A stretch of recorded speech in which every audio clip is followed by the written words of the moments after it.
welcome to another episode of the Modern Farming Podcast, brought to you by the Green Gene Foundation, where our motto is cultivating agricultural excellence, and we try to do that every day. We're your hosts, Chris and Tara, and together we're growing knowledge about the world that feeds us. Today we're going to be talking to the company Eaton Worms. Yeah, so let's introduce our guest, Rodney Eaton of Eaton Worms. He's the co-CEO and co-owner, and he's got some really interesting insights into how the world of worms, worm composting, and vermiculture can be used in growing. So welcome, Rodney. How are you? Thank you. I'm doing great. Appreciate it. So Rodney, tell us a little bit first about your company, Eaton Worms, kind of what got you into it and what it's all about. So many years ago during COVID, I was out fishing on the St. Johns River, and the yellow belly catfish were hitting all our worms, and I ran out. So I ran up to Walmart everywhere. I couldn't find worms. So my fishing ended, and I vowed to never run out of worms again. And so I started Eating Worms, and we were all about just raising worms for fishing. And one day my girlfriend came out, and she was like, "Hey, give me some of that black gold." And I was like, "Black gold? What are you talking about?" And she was like, "It's the worm poop. It's black gold. It's loaded with beneficial bacteria and enzymes. It does so much. It helps plants grow." I'm like, "Okay." So I dug into that wormhole, and to this day, I don't really sell worms for fishing in my stores anymore. I'm all about gardening and using them for beneficial purposes like that. So that's how it got me into it. And ever since, gardening is just nature's amazing. And worms are in the ground to do basically one thing, and that's to take care of the soil and get rid of all the bad bacteria and the bad stuff in it, and then leave behind nothing but healthy, beneficial bacteria and soil for your plants to grow and the soil and the earth to thrive. So they're a huge key to the soil, and every day they teach me something new. They're amazing. Awesome. Charles Darwin's favorite animal was the worm. So I was like, what, if it's his favorite animal, what's so spectacular about that? And then I learned that the Egyptians, they revered the earthworm, and then Cleopatra even made it against the law to harm an earthworm while she was in reign. So there's something to do with earthworms here. So I dove into that wormhole, and they're truly amazing. So now I breed worms for gardening purposes. I do sell them for fishing still, but putting them in your soil and vermicomposting and selling all the byproducts of what the worm's creating for us. So it's the soil, the castings. We make the worm tea, which is fabulous. And so that's where we're heading off into. Nice. So normally, I'm looking at what kind of worms you normally use, red wigglers and European night crawlers. Can you tell me the difference between these two species, and are they local to Florida? So basically, the reason why I chose the red wiggler and the European night crawler is because when we're composting, we're creating a heat. And the European night crawler, there's three main night crawler. You got your African night crawler, your Canadian night crawler, and your European night crawler. And they all live in their time zones, which is their weather, So Canadian night crawler loves it in the cold. African night crawlers love it in the heat. And the European night crawlers are in our mid-zone time where I live here in Florida. We're in the European time zone. It just makes sense. I'm not fighting nature. I'm working with nature. So I chose the European night crawler, and the red wiggler is just a ferocious eater. She's got an awesome heat tolerance, so she can thrive between like 30 degrees up to 90 degrees. And in here in Florida, we just finished August, and that's my most brutal month. All my farming's done outside, and my worm bins do take a hit, and some thrive, and they make up. But we got through August in the heat, but I couldn't have done it with any other worm other than the red wiggler and the European night crawler. So I work with nature, and that's what I use down here. So, and they're great composters and great in your soil too for gardening. Cool. So Rodney, we were talking a little bit about the different enzymes and chemicals that the worms do, and I think the one that's going to be very interesting to everyone is the chitinase. It's called. Yes. Can you tell us what chitinase is and how it comes from the worm and what it does for your plants? So Worms contain over 200 million beneficial bacteria and enzymes in their castings, between 15 and 30,000 different types. So we'll dive into the chitinase enzyme, okay? That's fabulous because the chitinase enzyme, all plants contain the chitinase enzyme as their natural form of pest defense against bugs made of chitin, okay? 98.6% of your bugs contain chitin, and chitinase dissolves chitin. So think of it like flea medicine. When your plants have enough chitinase enzymes in it, any bug that tries to bite it and eat it will be like, oh, I can't eat this. It'll dissolve the chitin in my body. So it's a natural repellent. The bugs leave it alone. And it's great for even people. I had this question, what about caterpillars? You know, they turn into butterflies and they eat the leaves. Well, yeah, so I dove into that. That's true. You know, caterpillars contain the chitin. And so what happens is the caterpillars, when they eat the leaves that contain chitin, they just molt and get rid of that chitin shell that they have and grow a new shell. So it doesn't affect them. So it's nature's amazing how it can get rid of the pests, but and all the beneficial bugs, it just naturally doesn't harm them. So when you build up enough chitinase in your plants, and it takes about 1 million colony forming units of chitinase per gram of dry weight of what plant you have to become pest resilient. So to put easier terms, worm castings have 54 million colony forming units per gram of dry weight. So when you use worm castings, you're going to give that plant 50% more chance of getting that chitinase enzyme to build it up faster. So what I tell most people is it takes about 3 months for your standard size plant to gain enough chitinase through use of either worm castings or a worm tea to get enough chitinase enzymes built up to where it's naturally pest resilient again. Now, trees could take about 3 to 6 months, and even the big giant trees could take 6 months up to a year. It takes a while, but nature is slow moving. You know, we start now, and I tell people just start now. It's never too late to start using organics. But over time, you're going to get rid of all your use of your insecticides. You don't need those insecticides anymore because nature defense takes care of herself, basically. And I enforce that. And that's what the chitinase enzyme does as a natural form of pest repellent. And there's nothing you can do. It's in the ground. Now, how worms get that chitinase enzyme is, in my case, in my worm bins, we have the ants. They die off their shells. The ants contain chitinase. Any other bugs, 98.6% of them, when they die in my worm bins, the worms will eat that. And then that's how they get the chitinase enzymes in them. So, you know, and then they push it out and I extract it in the worm tea or I give it in the worm castings. But yeah, chitinase is amazing. It's already in nature, you know. But when plants grow up and there's not enough worms in the soil or dead bugs to create enough chitinase enzymes again, and the plant naturally can't produce anymore, she's struggling, the worm tea and the worm castings brings that back, and then you can rebuild it again. So it's a natural form of pest defense. All my clients, every single client that I have that uses my worm tea fertilizer that I spray, every single one tells me there's no bugs anymore, and I see it. It's amazing. From fruit trees to beautiful plants, it doesn't matter, grass, you know, the bacteria and the enzymes are in the worm castings to take care of that in nature in a natural form. There's no sense in using chemicals in your garden anymore. We just got to educate people and let people know that, hey, nature can take care of herself. It just takes time, you know. So, but that's the chitinase enzyme, and that's the natural form of pest defense, and all plants contain it. So work with it. Let's rebuild it back up. Nature's amazing. She's in there for a reason. The worms are there. We extract it and give it back to the plants. Your fruits taste better. Everything tastes better without chemicals and grows nice. And a lot of my clients are like, oh, the colors are a lot more vivid now in my blooms. And, you know, so that's nature for you. I don't take any credit. We just harvest all in nature and give it back to our customers in that form. So you're fertilizing and putting down a natural pesticide, kind of in the same thing with your worm castings. That's really yes. Awesome. And when I went through the process of registering my product with the Florida State Agricultural Department, I put all this information on my labels.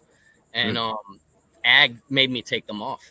Oh, Anything that had to do with insecticidal effects, pest repellent, natural, they made me take it off. And I asked them, I was like, why? This is nature. It's in there. I can't help it. I'm just letting people know it's in there.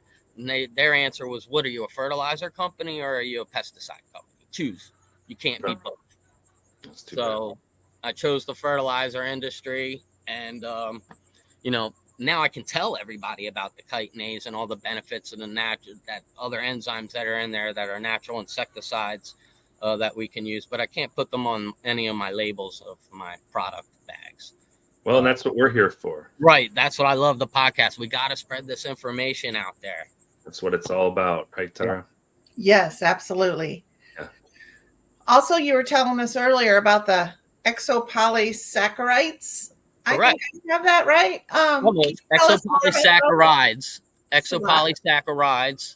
And what they do is they do three things in your soil. Now, I found out about exopolysaccharides through a gentleman who contacted me and wanted to test my castings. And his company is Deep Roots Microbiome.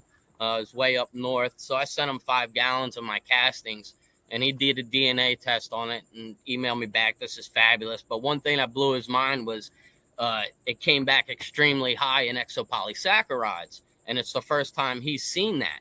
He says normally it's low levels. And this is how I learned about exopolysaccharides. So I said, what do they do? So exopolysaccharides do 3 things. They help maintain the moisture in your soil. They're beneficial bacterial hosts. So the more EPSs, exopolysaccharides you have, the more beneficial bacteria that you can have in your soil.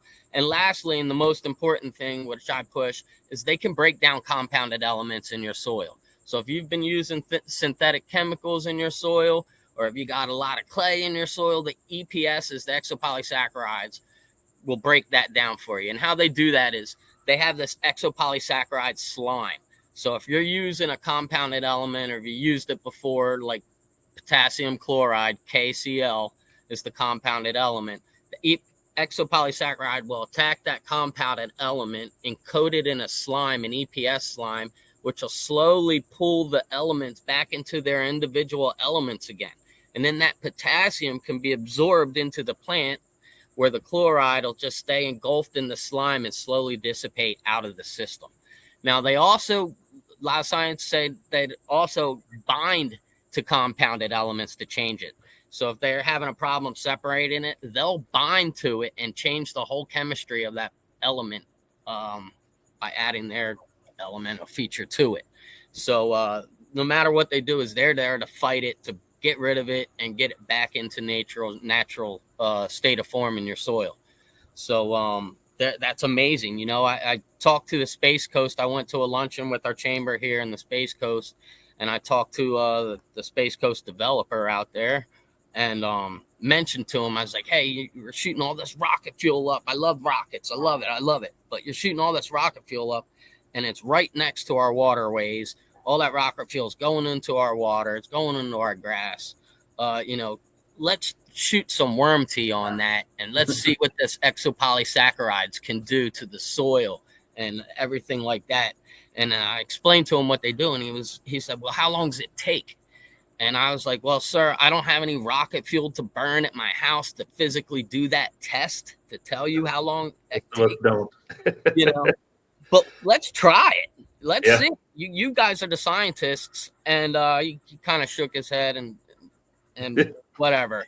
I went to this Space Coast thing out here, trying to get them to answer some of my questions about conservation and preservation and everything they're doing out there. And everybody liked to brag about how they're doing it, but not a single person could tell me what they were doing. Yeah. Not a single person. They said, oh, yeah. The guy for Space Force, one of the colonels, was out there. And he said, we preserve 8 cemeteries.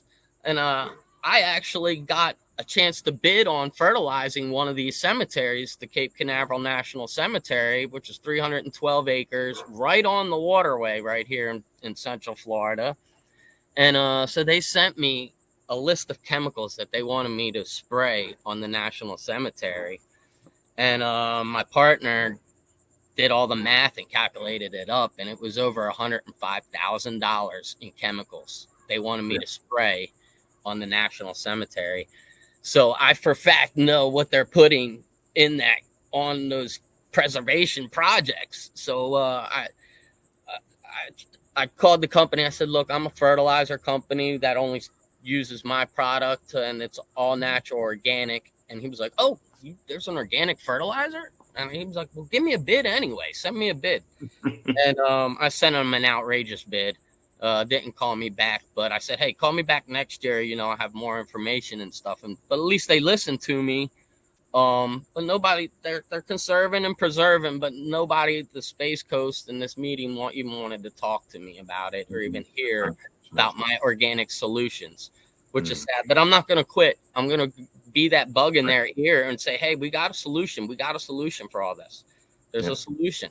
Good for you. Spoke to our local mayor here in Titusville. Now, he said he was going to pass on my information to the sustainability department, but our cities, our counties, and municipalities, we're all spraying chemicals when there's an organic solution that works. And, you know, hopefully now I'm treating the Brevard Zoo, which I'm honored to be a part of. They chose to go organic. Nice. And, yeah, so they have bug issues and everything. So we're there backing. Hopefully my knowledge and education will get out to more people and learn about organic solutions to your problems. Don't always choose to go synthetic. It's a quick solution, yes, but you're killing our soil. You're killing our soil. And it doesn't need, not everything needs to be done so quickly, you know, and over time it's regenerative. You know, when you use worms in your soil and everything's organic, you can feed your family for generations to come. And I got to put that into people's heads too. Look, think down the line, you know, these big farms. I'm like, you're going to pass it on to your kids, right? You know, pass a healthy farm on to them, not one laden with chemicals and everything. But it's never too late to start cleaning up those chemicals. Like I said, with the exopolysaccharides, I tell people it's never too late. Jump on it. But when you go organic, you got to stay organic. You can't go back to chemicals, blah, blah, blah. And it takes time. And a lot of my customers, I started this organic fertilizer company. Well, I started the company, but with my worm tea, going out and treating homes and lawns and gardens, like I said, with the Brevard Zoo picked up on it, but all my homes have been in it over 9 months now, and every single customer praises me. I got a note yesterday I put on my Facebook page from a customer thanking me and saying, wow, this is truly amazing. But it takes time. You know, at first everybody's like, I'm not seeing the results. I'm like, be patient, be patient, be patient. And now everybody's just over the moon with it and ecstatic. Less bugs walking through your yard. Did you ever walk through your yard and see all those moths fly up out of the grass? You know, those sod flies. Well, there's a larva. There's a bacteria that eats that sod fly larvae that worm castings produce. You know, up to 15 and 30,000. So it gets rid of that sod web fly larvae. And these homes that I'm spraying now, there's no moths flying up anymore because of the beneficial bacteria and enzymes in the worm castings that I'm spraying on people's lawns here. The benefits always blow my mind when I'm seeing more and more things come out about nature. We let nature take care of nature, and it's going to blow your mind. You learn every day. You're learning every day something too, because with all those different things, you're going to see interesting results. Yes. So Rodney, you mentioned your website and your Facebook page, and you have a very nice website. Can you just tell us, folks, about, you talked about applying the worm castings and the worm tea. Tell us about your products, just kind of how you do it. To people who are, maybe growing a garden or doing trees or whatever. Well, let's start out with this. So I make a vermicomposting starter kit, as you can see right here. Cool. And these are flying off the shelves with schools and educational. We used to call them kids clubs kits when we started out last year making them, but I have more adults buying these than kids. And I looked at my girlfriend, I was like, we got to take that kids club off. So they're vermicomposting starter kits, right? They're super easy. We got schools buying them and whatnot. But all we do is we're teaching you how to create your own soil. And you get you get some worms from us. You get about 30 worms. You get the worm bedding. We give you tips and tricks on how to raise these worms. But It's super easy to do. Everybody can do it. You don't need a giant vessel. You know, you could do this and in 3 months have enough soil to grow a plant in, you know, in just 3 months time, and you're learning the science and whatnot. So we start out teaching them and let them raise those kits. Now, when we're raising our worms, the byproducts that we're going to get out of it is, first off, some fabulous soil, right? And you can actually alter that NPK of that soil by feeding your worms certain foods. Like if you want a lot of nitrogen, you know, put some grass clippings in there, or coffee grinds, they're high in nitrogen, you know. Or if you want something with a lot of phosphorus or potassium, you know, those are your colored fruits and vegetables, you know. So you'll want to put some dragon fruit in there, watermelon, something with some color. But you could kind of create your own. Now, you know, going off the whim here, but you could kind of guide your own soil making process of the NPK results that you want out of it, right? So it's kind of fun that way. But what we do is once you get your soil, you know, it's the best on the market. Then you can also harvest the castings out of it. So what we tell people to do is when you get our little vermicomposting kit, it's easy to do. Just dump your kit over onto the table and wait 10 minutes. Worms don't like the light, you know, so they're going to burrow down to the bottom of that pile of dirt there. So you wait 10, 15 minutes, just take the soil off the top. It'll be worm free. And if you hit the worms, just wait a little bit longer. They'll burrow down. But eventually you're just going to have a ball of worms left over. And then you're going to start the process right back over in your worm bin again, right? So once you got the worms separated out, now you want to separate out the castings from it. We use a sifting machine to separate that out. And you got to use a 1/8 inch screen mesh to separate out the castings. They're very, very small.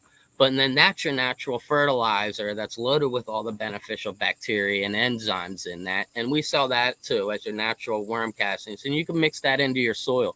Now, science has proven that 20% of your soil should contain worm castings for maximum growth. They went through and not me, but other people have tested 0 worm castings in soil up to nothing but worm castings to try to grow something in it. And they figured out that growth is best done with 20% of your soil containing worm castings in that.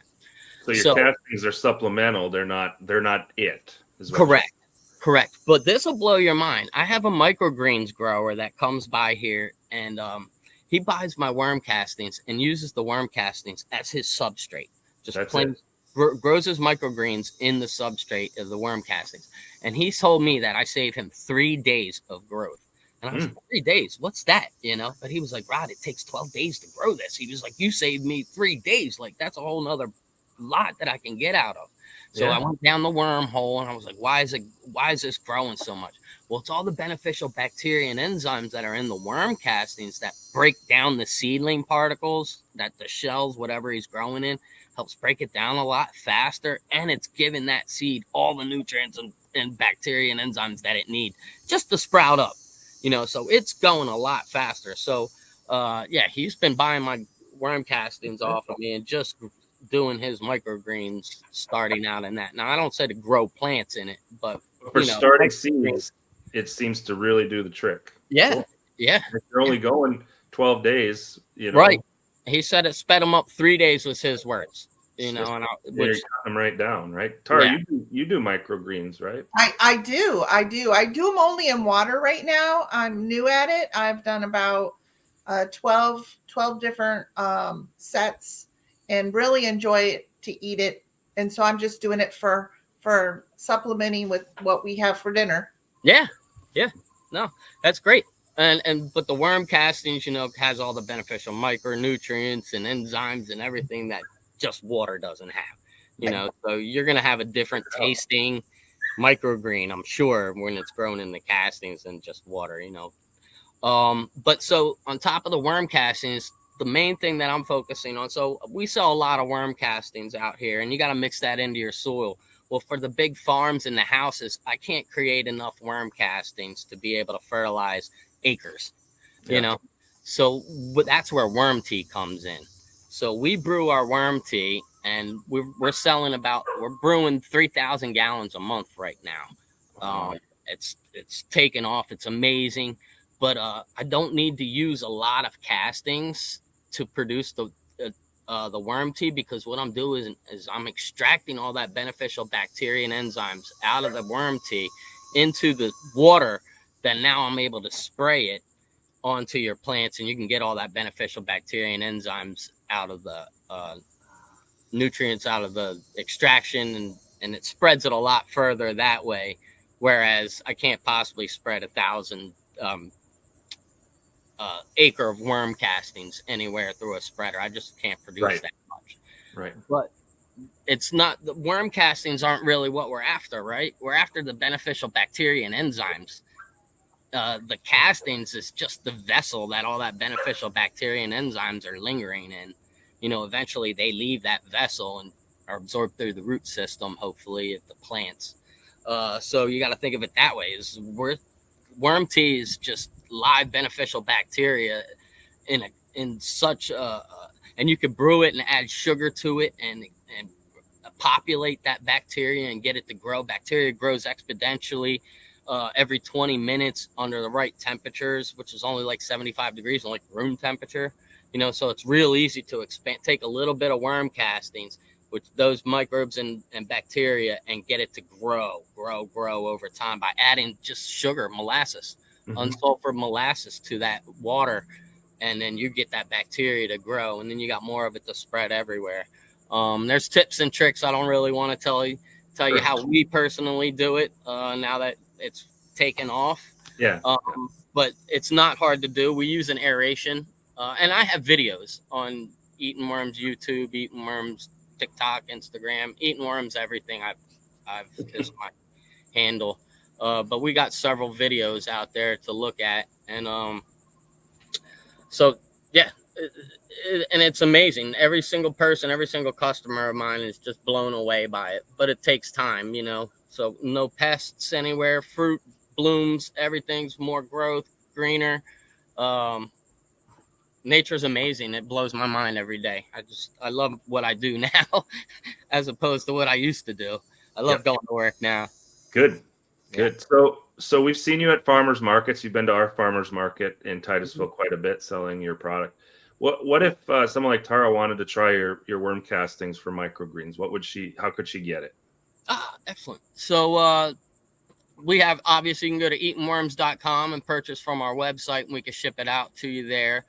We have several stores that carry it. We're in stores all across Central Florida, not even Central. We're up in the Panhandle now, Miami, Okeechobee area.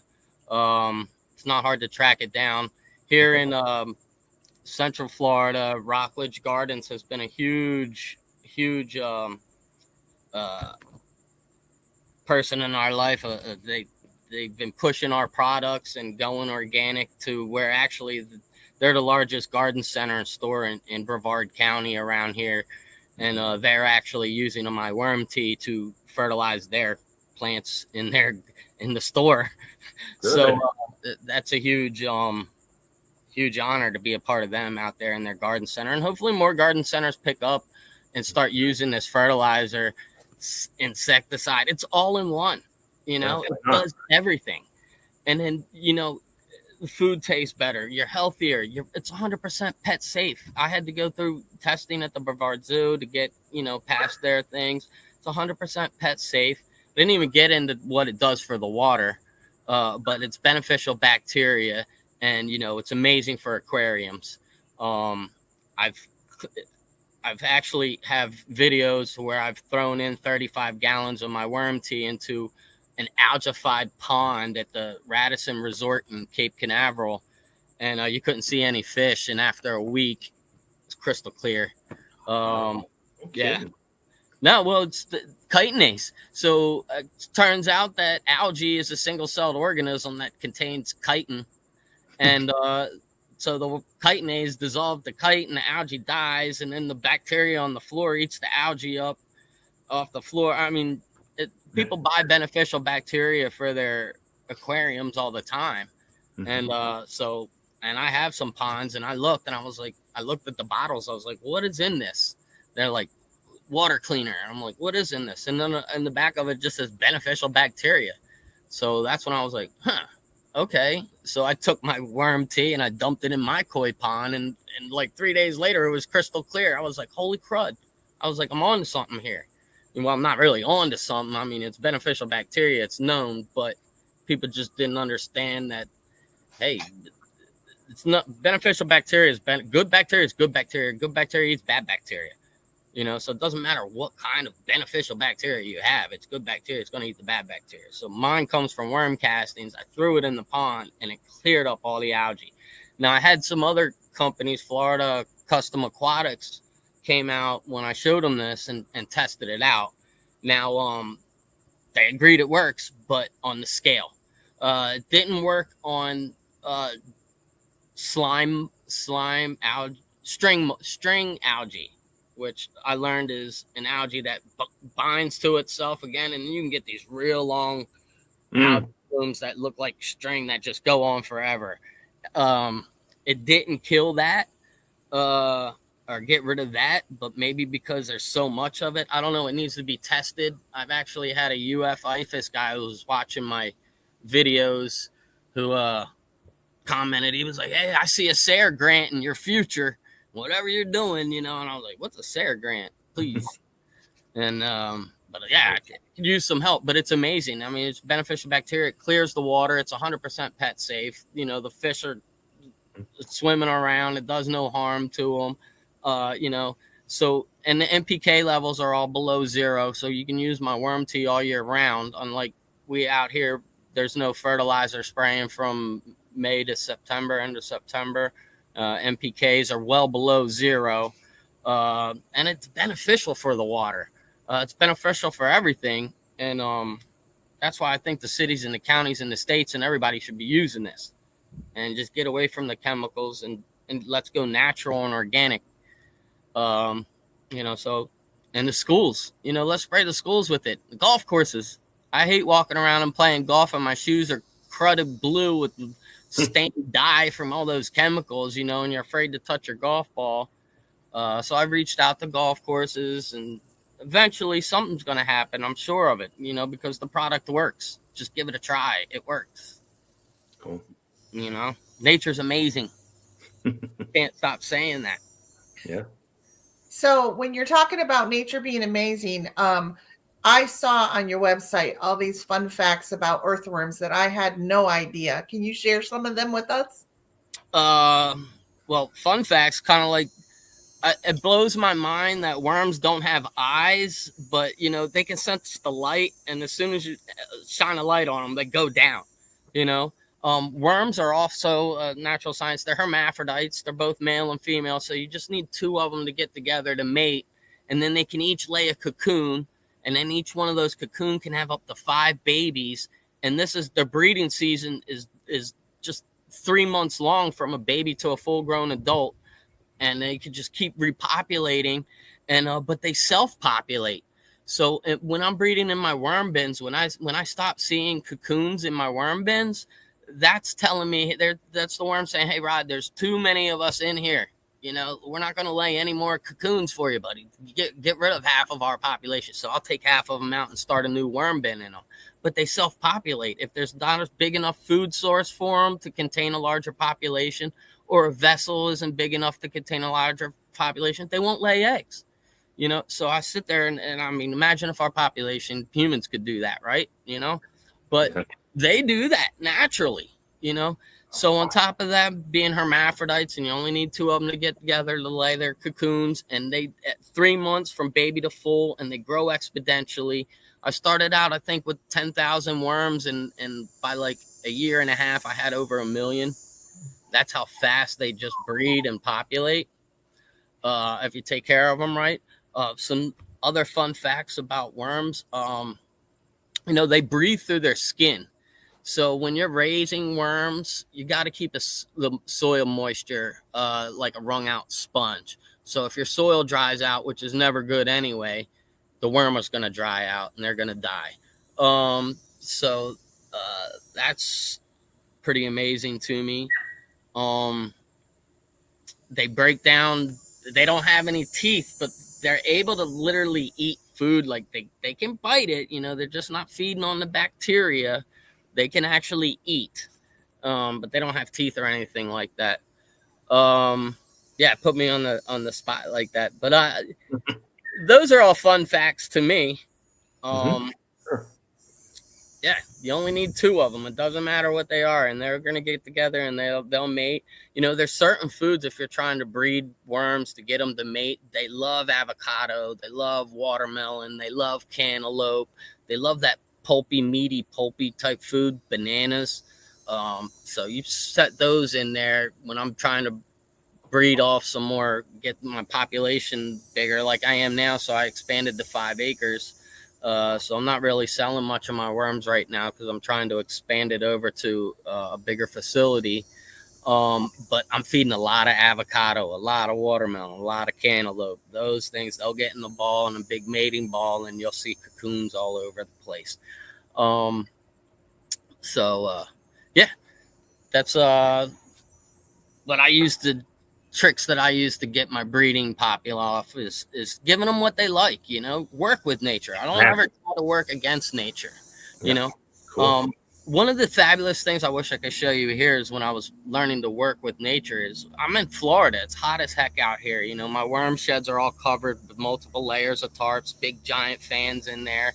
But I have an engineering background, so I was like, what can I do here that saves on electricity and solar? And, you know, I got to keep these worms cool. So I dug what I'm calling a geothermal worm bin. So the Earth's core is 78 degrees. You dig down 4 feet deep. That Earth's core is 78 degrees year round. That's the perfect temperature for worms to breed. Yeah. So I got to get that temperature. So how am I going to do this? So what I did was I dug about 6 feet into the ground and I put these big 8-inch pipes into the ground with vents on top. And then I built my worm bin over top of those vents. So and they're solar activated. So whenever the sun comes on, those vents pop on and draw that cold air out of the ground now that's hitting on the bottom of my worm bins. Smart. And, oh my gosh, it never gets above 78 degrees. Those 2 worm bins I have there, they're 4x8, but they take up too much space in my yard. I couldn't just have all, they look like coffins laying around on the ground if I did this all over my yard. But that was amazing. And that's 2 of my biggest breeding bins because the temperature is always 78 degrees. So I try to work with the environment, and you're going to get better results instead of working against it. Feed the worms what they like to eat, and things will go great. And keep the temperature. Yeah. You know, out here we fluctuate. So, you know, I throw ice packs on top of them. And August is our worst season around here. So I'll throw ice packs on them. I'll give them a little bit more water than normal out here. But fingers crossed. I just go through each August, like how many are, I know some are gonna wipe out. I mean, we got above 105 out here, and a few days straight for like a couple of weeks straight. And you know, I had a couple thousand, like 50,000 die off on me. But so my other worm bins, you know, I had 100,000 babies. So I tried to ask my tax accountant if I could write off those dead worms. And he was like, well, did you buy new worms? I'm like, no, I bred them in another bin, you know, to cover. And he was like, no, that's not a write-off then. I was that's an interesting question because so they're probably not classified as livestock yet, but I know like bees are considered livestock in Florida. So I think at some point, if your business is raising worms to sell, that would be a livestock thing, and you might be able to. I can insure them. You know, so insurance is expensive. I'm a one-man operation out here trying to do everything myself, and some things I got to pick and choose what I can afford and what I need to do and everything as my business to get it growing. Like I said, I've expanded over to 5 acres now because this organics is taking off.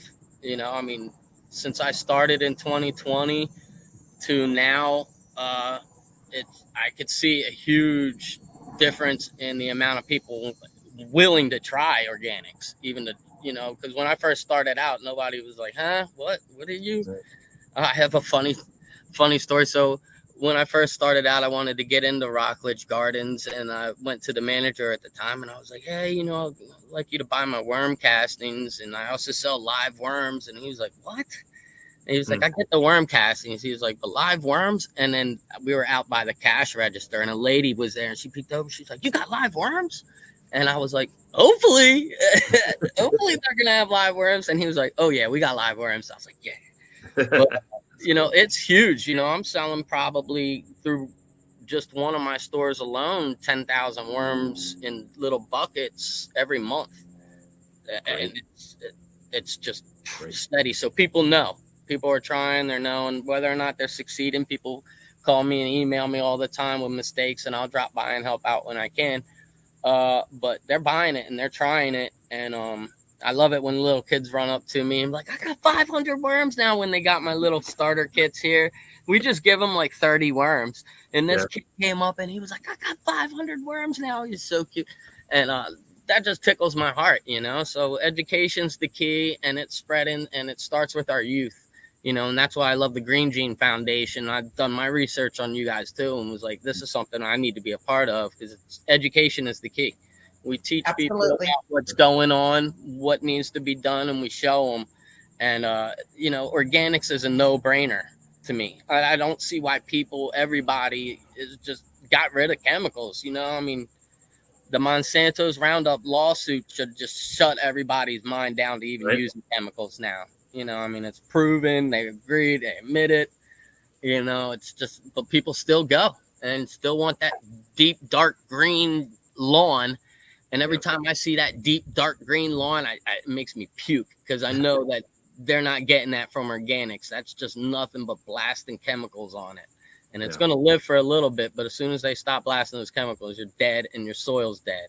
So you're in it forever with those chemicals. Yeah, you just put more on, right? Yeah. Well, you got to double it up every year. But, you know, there's your wallet chasing that beautiful, lush green soil when you can stop right now, put an end to it. Let's clean it up. And then, you know, you're not going to have I told the customer yesterday, I was like, you're not going to have the brightest, greenest, richest, darkest green grass you've ever seen over here, because I'm not putting chemicals on it. You're going to get a nice, lush, beautiful green grass, you know. And they're like, all right, let's do it. And you could tell now, and people, when I see those dark green grasses, makes me want to puke, because I know what they're doing. They're just killing our soil, and that's what's leaching into everything and ruining our waterways. So truly, organics is a no-brainer, you know, and it's a lot cheaper. It's a lot cheaper. I tell all these people, it's like, look, how much the cemetery was putting $105,000 in chemicals on their property. I could have done it for $30,000. Yeah. You know? and use less, right? Yeah. Do a lot less. When I sent them the bid wasn't for the price of for my organic fertilizer. It was for my time to do 320 acres, which is going to be with it no matter what. No matter what you're doing, right? So. Yep. All right, Rodney. So we're kind of wrapping up here. If you want to leave us with the final word, what you'd like to tell the folks as we close the show. The floor is yours. So whatever you'd like to say to end up. Oh, thank you. No, I just really want to encourage everybody to give organics a chance, you know, because once you try growing anything in organics, it's going to work. I mean, it's a natural insecticide. It's a natural fertilizer. Nature's amazing. Just give it time, because nothing in nature happens overnight. You know, everything takes a little bit of time. But we give it that time, you're going to have regenerative farming. You're going to have good, healthy soil for your family for generations to come. You're not going to be chasing every year with more and more chemicals costly in your pocket. Yeah, it's going to be a startup cost right now to get you going and to start rebuilding that soil process and giving that bacteria and the enzymes in there to moisten the clay back up and everything that you need to start farming again. But it's worth the time, because, you know, in few years you're not even going to need it, because you're going to have a healthy soil doing your own thing, and you'll never need those chemicals and pesticides again.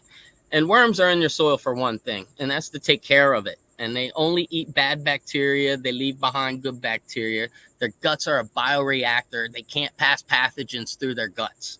Okay, so that's why I use worm tea. I don't use compost tea. When I use my worm castings, I know that there's no pathogens in it, because their guts are a bioreactor. So if they eat salmonella or E. coli or whatever, it just turns into beneficial bacteria when they poop it out.